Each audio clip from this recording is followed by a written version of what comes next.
Kill Count, where we tally up the victims in all our favorite horror movies. I'm James A. Janice, and today we're looking at The Mean One, released in 2022. The Mean One is a horror movie with the Grinch as its killer. Take a story that everybody knows and present it with a horror comedy twist. Only he's not called the Grinch. He's called The Mean One, based on the song sung by Thurl Ravenscroft, whose voice is as cool as his name. You're a mean one, Mr. Grinch. Unlike Winnie the Pooh Blood and Honey, this slasher source material didn't recently enter the public domain. Instead, The Mean One skirts by copyright issues by claiming to be a parody. It certainly is a comedic send-up, complete with lots of loving references to Dr. Seuss books, but man, does The Mean One look just like Jim Carrey's Grinch. I'm shocked they got away with it. The Mean One is a low budget movie. It started as a fake trailer director Stephen LaMorte made for fun. Everyone loved it, and so many people were asking, well, when is the movie coming out? And we're like, well, no, that was it. That was the whole thing, like just the trailer. Thanks to internet comments, they stretched it into a feature film, which required LaMorte and his team to get creative. We are a tiny micro budget movie, you know, so like the true independent, you know, it's a handful of my friends. Our crew's maybe like 15 or so. That meant people doubling up on positions and crew members standing in as extras. Even this little guy got involved. I'm not gonna pretend you won't notice the budget. The movie looks cheap and feels amateur, but it's buoyed by David Howard Thornton's excellent performance as the Mean One. Thornton is best known for playing Art the Clown in the Terrifier films, but while the Mean One is pretty violent, he's ironically nowhere near as mean as Art. He has moments of humanity, especially near the end, and Thornton rises to the occasion, playing the emotions just as well as all the physical stuff we know he's more than capable of. This movie isn't good, but I do find it likable. Maybe it's cause I'm more forgiving when it comes to filmmaking these days, or maybe it's cause we hosted a screening and Q&A at Season Screamings last year. It's the Mean One!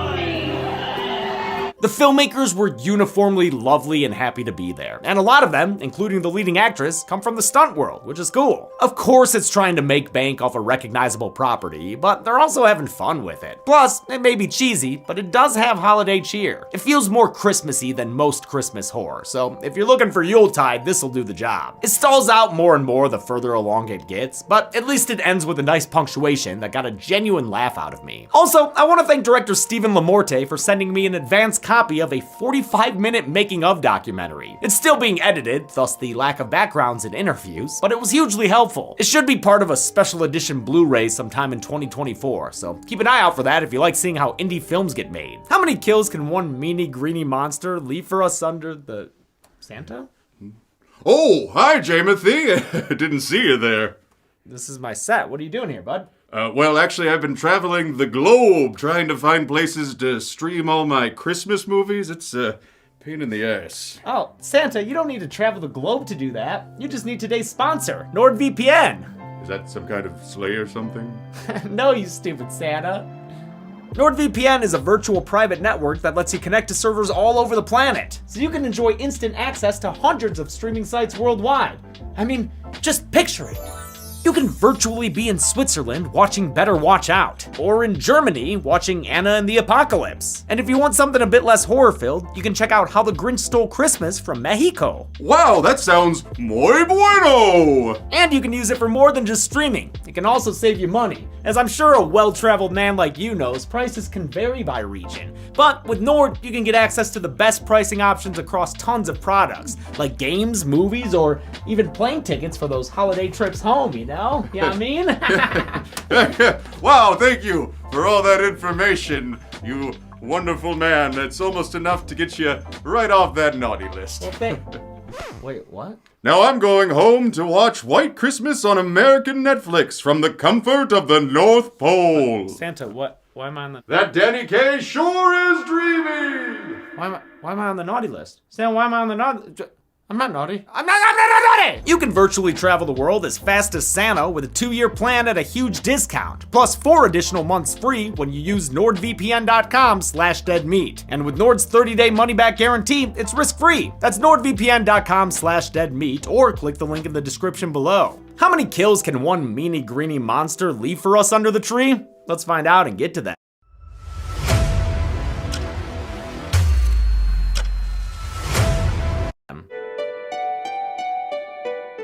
The movie begins with a familiar Christmas tale about Cindy You-Know-Who. Just like we've heard before, she fixes a thieving Grinch through the power of love. She killed him with kindness and surprisiest of surprises. I forgive you.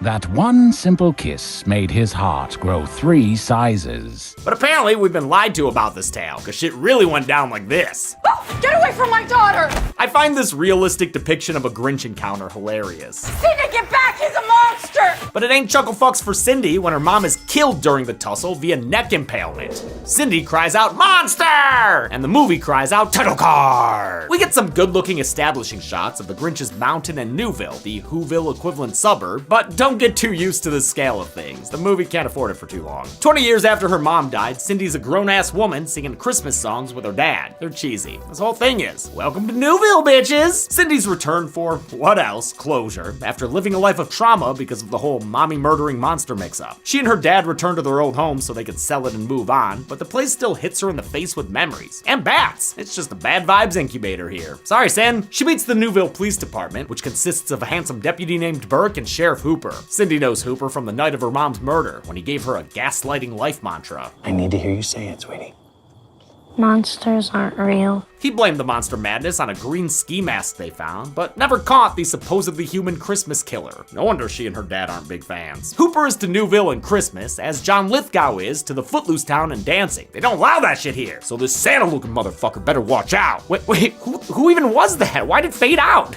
Even though they're selling the place, Cindy and her dad get up to some good trouble when they deck their house out in Christmas cheer. Looking good. Nice. Oh, I'm sorry, looking nice. Nice enough to dance around with absolutely no music playing for like way too long. Cindy's dad Lou is played by Flip Kobler, who co-wrote the script with his son Finn. The elder Kobler also co-wrote The Lion King 2 with his wife Cindy Marcus, who was pregnant with Finn at the time. Talk about the circle of life. Their Christmas spirit attracts a mountaintop menace who can sniff out all things Christmas and kills anyone responsible. Cindy gets locked out of the house, and that's when her dad is attacked. Oh great, now she's gonna have double trauma, unless he can survive?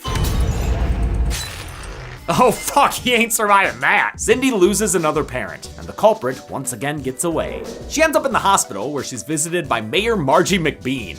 Why are you so scared of McBean, Sin? She's just here campaigning. The mayor doesn't like Cindy's talk of green monsters, since her childhood claim is what caused the town to stop celebrating the holiday. McBean bounces over to Sheriff Hooper and complains that Cindy's presence threatens the town. So take care of that, would you, champ? Mayor McBean is played by Amy Schumacher, one of the movie's producers. She previously worked with LaMorte on a Powerpuff Girls fan film, which was also written by Flip Kobler and also co-starred Cindy's actress Crystal Martin. LaMorte compares his cast and crew to a family, and not only because they've worked together on so many projects. We don't just make movies together, we, get together for Thanksgiving and we go to each other's shows and comedy shows and burlesque shows. In Schumacher's case, the family comparison became literal when she and LaMorte got married earlier this year. Congrats! With her dad dead, Cindy plans to leave town, even though Deputy Burke would prefer she stay. These two make for a cute couple. Sir, ma'am, Miss Cindy. Too bad right now, he's still in the handshake zone. Maybe he can win her over with his homemade matzo ball soup. You made this? Proudly Jewish. Did I mention he's Jewish? Because the movie does, like, a lot. Jewish. It's in my blood. Cindy finds some floral evidence at the crime scene, and one computer screen transition later, she's at the Newville Mountains. Now, ain't that a smart little vest to go monster hunting in? While playing Grinchmas Snap, Cindy gets attacked and knocked into a cavern. Yo, this cavern has a license? Yeah, man, a license to kill. It uses it on a hiking couple. Cindy watches as the monster kills this Daryl guy in a bunch of incomprehensible close-ups. Thankfully, when Cindy yells at the Grinch, we do get to see a money shot, and this hilarious Home Alone 2 moment. You're real! You're real! She domes that motherfucker with those rocks. The Mean One's excellent makeup was done by effects artist Tatiana Bluchel, who created prosthetics that allowed David Howard Thornton to emote. Besides, the lack of air holes, it was very functional. The process took 3 to 4 hours to complete. Every fleck of dirt, every inch of coloration to really bring the creature to life. I mean, she hand painted his teeth. Cindy's eyewitness account and blurry Sasquatch pictures don't convince Sheriff Hooper, who tells her not to ruin their town again. You ended Christmas. Hey, that's not true. Look, SantaCon is coming to town. For those of you who didn't know, like me, SantaCon is a real event that started in San Francisco in 1994. It's since expanded to other cities, with New York sporting the largest con, once described as an annual drunken shit show. This smaller gathering is no different. It's a bunch of drunk-ass Santas. Just gross, gropey Santas. I'm already counting these bastards in my head. I do love the passed-out elf who wakes up to cheer for more drinks, only to immediately pass out again. That's fun. The put-upon waitress enters a freezer and discovers one of the Santas dead with an icicle in his neck. She gets locked inside as the Grinch prepares to take care of the other Santas and elves. This monster acting is what they paid David Howard Thornton to do, folks. His mime training gets put to good use here as he perfectly imitates Jim Carrey's cartoonish performance. The kill montage that follows sees the entire Christmas crowd killed, which amounts to, I believe, 5 more Santa dudes, 4 elf ladies, and this big ol' inflatable Christmas tree guy. It's pretty fun to see him get slaughtered. Some of the kills are good, but the whole scene has a quiet piano backing that kinda sucks the energy out of it. It's also brought down by the awful CG blood, which is likely the result of the movie's severely crunched post-production schedule. I mean, its whole production schedule was rushed. They didn't start shooting until 7 months before the film's release. Thankfully, the movie's biggest set piece ends with a funny button after the innocent waitress gets out of the freezer and finds all the SantaConners dead. This merry massacre was overseen by stunt coordinator Terrence J. Rotolo, who seems like an intense guy. Making a film is like going to war, and when you go to war, you go with friends. The intensity probably helped with their shooting schedule though, since the SantaCon sequence was filmed with 14 stunt performers in a single day. Cindy continues to cause trouble for the mayor and Sheriff Hooper, while the Grinch continues to cause trouble for her. All this Grinchin' puts her on edge, and she ends up punching an innocent man in the face. Who are you? Guy who just saved your life? Oh yeah, it's that guy. His name's Doc Zeus. Get it? Like Dr. Seuss? And he's been watching Cindy in between his drinking bouts at Horton Hears a Cry for Help. He confirms the monster is real. He's got illustrated evidence. LaMorte initially intended on keeping the Mean One's existence ambiguous, which is why you don't see him for most of the first act. But thanks in part to the success of Terrifier 2, Thornton's Mean One became the face of the film. I don't think any one of us on the cast or crew was expecting the internet to explode like it did when they released the first picture. The increased publicity also meant the movie would have a bigger audience. We had way more eyes on us in this film than I initially thought. I was terrified. Production planned for a streaming release, but the Mean One ended up opening in 160 theaters and got 5 extensions during its run.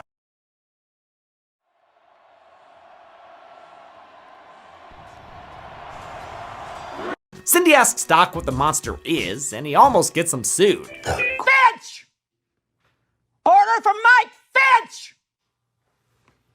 He goes by a lot of names. They settle on calling him the Mean One, and Doc knows personally how mean he can be. Once upon a time, his wife tried to mail some Christmas presents, only to get tackled and torn asunder by the monster. Just straight up cut in half, by God! I love actor John Bigham in this role. He's a highlight of the film, even if he's the one tasked with hanging all the lampshades about the movie's inspiration. He's a mean one, that Mr. Finch! Last call from Mike Finch! Well, him and this bartender played by Rachel Winfrey, who was actually in How the Grinch Stole Christmas as one of the Grinch's adoptive moms. Sheriff Hooper still won't listen to Cindy, even though it's clear that he and the mayor are co-conspirators. Truth is bound to see the light of day. Then extend the night. Wow, that dialogue was bad, but regardless, sounds like they know the truth about a certain sassy monster man. Deputy Burke is still in the dark, but he wants to help Cindy, so he spelunks into the cavern she found and starts robbing it blind. Haha, good score there, kid. That's a ton of wallets. Shame about all the body parts though, which I won't count as kills since they're just a bunch of frozen skelly bones. Hilariously, this cave was built inside writer Flip Kobler's living room. All of this is gonna get a light spray painted touch. We're gonna put a light up on the ceiling to simulate the hole, and this is gonna be the creature's lair. Love the DIY filmmaking. After a near run-in with the monster, Burke finally believes Cindy, and that's enough to turn this PG-rated shower scene into something more PG-13. LaMorte wanted the Mean One to feel like Hallmark horror, with plenty of schlocky and romantic elements. But right when things are getting steamy, the Grinch shows up and blows a blood nut everywhere, ruining the mood. I'm sorry. Turns out this was just a nightmare, but nobody interrupts Cindy's wet dreams. I'm gonna kill it. Thus begins a training montage set to music that may or may not be Trans-Siberian Orchestra. I honestly don't care enough to look it up. I want to like them, but they just don't rock hard enough for me. The montage is still fun thanks to Cindy's actor Crystal Martin, a stunt performer who's doubled for Ronda Rousey before. That didn't surprise me one bit after watching this scene. It's uncanny how much she ends up looking like her. But the belt on this woman, Hunter! A guy named Don accidentally gets a box of Jingle Bells when he ordered bell peppers, but mailing mishaps ain't no excuse for the mean one. He fingertips across the floor and steals a cleaver that he then uses to stab Don in the head. But that's not enough of a kill for the mean one. I mean, we are talking about Art the Clown, kinda. And so Don ends up losing some limbs and ultimately his head. Burke matches the IDs he found in the cave wallets to missing hikers, and on their Facebooks, he finds pictures with the Grinch in the background. These awful photoshops got a pretty big laugh at our screening. Burke learns that the hikers came to the Newville Mountains thanks to a website owned by none other than Mayor McBean. She's lured these people to their deaths like a musical fruit. It's a twist in line with her Susian surname McBean, which comes from a colorful con artist in the Sneetches and other stories. These references are friggin' everywhere, from the redfish bluefish to the license Cindy found in the cave. It belongs to a Walter Mulberry, which I believe is a reference to And to Think That I Saw It on Mulberry Street. McBean tries to skip town to some gentle narration. When leaving behind both our fears and our sorrows, remember, nights get real dark before brighter tomorrows. I love the VO by actor Christopher Sanders. It really ties together the movie's Grinchmas theme. Her car breaks down and inexplicably starts playing Christmas music, causing the monster to appear and give her an oral buccal fat removal. He uses her own stickers against her, then kills her by slamming her trunk door down onto her head, repeatedly, like until it falls off. For her death scene, Schumacher took a gnarly fall on the ground without pads. She wasn't the only cast member who had to step up. Burke's actor Chase Mullins used a spelunking system, rigged and tested by Crystal Martin, despite his fear of heights. I'm still coming down from the adrenaline high of doing that. Burke's unable to stop Cindy Lou Amendment 2 from leaving to hunt down the monster. I don't need your permission. He also can't stop her from quoting the big Seuss's musings on his own creation. Maybe it's because his head isn't screwed on quite right. Maybe it's because his shoes are too tight. He lets her be and confronts Sheriff Hooper about the mayor's shitty web design. The sheriff admits he saw the mean one himself 20 years ago. Not when Cindy's mom died, but when he found a girl named Stephanie getting killed in a cave by a furry green monster. His solution was to appease the monster, feeding it goats like it were a T-Rex. But the mean one wanted human snacks, so Mayor McBean created her little human flytrap website. And when the mayor found out that thing needed to be fed, we did what we had to do. The plan worked, and it's kept Newville safe at the low cost of hiking tourist lives. Oh yeah, and Christmas. That had to go too. Burke leaves to go to the mountain, where he falls into a monster trap and gets his ankle chomped on. Rawr. Without force powers to reach his weapon, he'll stand no chance against this Wampa. Oh, wait a minute. Wampa wants to kiss. He's saved by Sheriff Hooper shooting the Grinch away. No, come back, David. The movie's only good when you're around. Hooper's here with a face turn, resolving to track down the monster he should have dealt with long ago. Deep in the cave, he shoots at the mean one, who bobs out of the way with ease, but he gets killed when the monster charges at him in a close-up. Burke gets dismembered and turned into a CGI blood snack.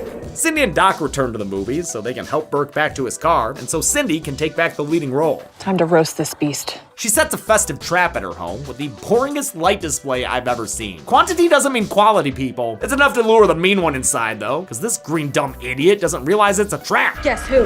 The Grinch starts eating sniper rounds, courtesy of a drunken Santa lookalike. Merry Christmas, you green bitch! Cindy's got a treat for him to suck on too, but the monster disappears before she can stick him with her candy cane. He reappears in front of Doc Zeus and mauls the poor old drunk guy a bit, but then he disappears again and Doc survives, so it's okay, I guess? Take your ornaments and get out of here, Sin. She fights the Grinch outside using various weapons. Christmas-like baseball bats, more candy cane guns, just standard bear traps. That one got him! Those ornaments she's packing are grenades, turns out, and a digital explosion leads us back inside where the fight continues. Stunt coordinator Rotolo had already worked with Martin before and knew she could handle anything he threw at her. I'd trust her too. She did stunts on Malignant. Thornton did a few of his own stunts, but mostly relied on his double Robin Akerstrand, with whom he became good friends. We think a lot alike too, so we would bounce ideas off each other, and that was a lot of fun. Cindy lights a garland fuse that sets off a Christmas tree bomb. Oh man, that fake fire looks so bad. Right when she's ready to end things, she sees something peculiar. The monster has kept the necklace she gave him 20 years ago. The mean one has just been misunderstood. He didn't mean to kill her mom, and when she called him a monster, he just leaned into it, I guess. Cindy forgives him with a sweet little cheek kiss, which the monster seems to appreciate. True to the classic tale, his heart starts growing 3 sizes. But in a hilarious twist, that means it grows so big, it simply bursts in his chest. I died laughing at this when I first saw it. It is a great way for the Grinch to die. A denouement shows us the mean one's gone viral thanks to Cindy's blurry picture. Did you see this photo? This looks like it's gonna be my best friend. We see an amateur sketch of the monster in reference to one of the best internet videos ever. To me, it look like a leprechaun to me. All I gotta do is look up in the tree. Who else in the leprechaun say yeah? Lamorte even replicates that line in a cameo. I mean, it looked like a monster to me. Who else on the me would say yeah? Also, is it just me, or is that guy a dead ringer for Johnny Gargano? I mean, he clearly knows all about DIY, filmmaking. The rumor of a mountain monster brings a ton of outsiders to town, and the tourism brings Christmas cheer back to Newville in the form of cheap licensed stock footage. Seriously, that is clearly not the same town, and that is not the same mountain, come on! In any case, the movie ends with Cindy and Burke smooching beneath the mistletoe. The Grinch hated Christmas, but he loved getting kills. Let's find out how many. Oh, the numbers will count. James went to go count with a bounce and a leap, while the mean one appeared in a costume so cheap. Now why was he here? The audience did ask, but no answer was clear through that shitty-ass mask. Was he here to host kill counts, American or foreign? Nope, he's just goofing. Because this Grinch is Zoran. Merry Christmas, everyone! And happy Hanukkah and happy Kwanzaa and anything else you celebrate. I counted 20 kills in the mean one, consisting of 11 male victims, 8 female victims, and 1 unidentifiable person as a Christmas tree. Thanks to them, our pie chart here has a piney pie wedge. Tastes like gin! With a runtime of 92 minutes, we had a kill on average every 4.6 minutes. I'll give the golden chainsaw for coolest kill to the mean one. It suffers from bad CG blood like most of the movie, but man, is that a hilarious take on the heart growing 3 sizes thing. Dog machete for lamest kill will go to Daryl the hiker, because I'm not a fan of rapid cuts between close-ups where I can't tell what's going on. And that's it. The mean one came out in 2022, a year stacked with amazing horror movies. And this one. Since Sunday is Christmas Eve, I've got a present for you. A bonus kill count for Treevenge. But until then, I'm James A. Janice. This has been the Kill Count. Thanks a lot for watching this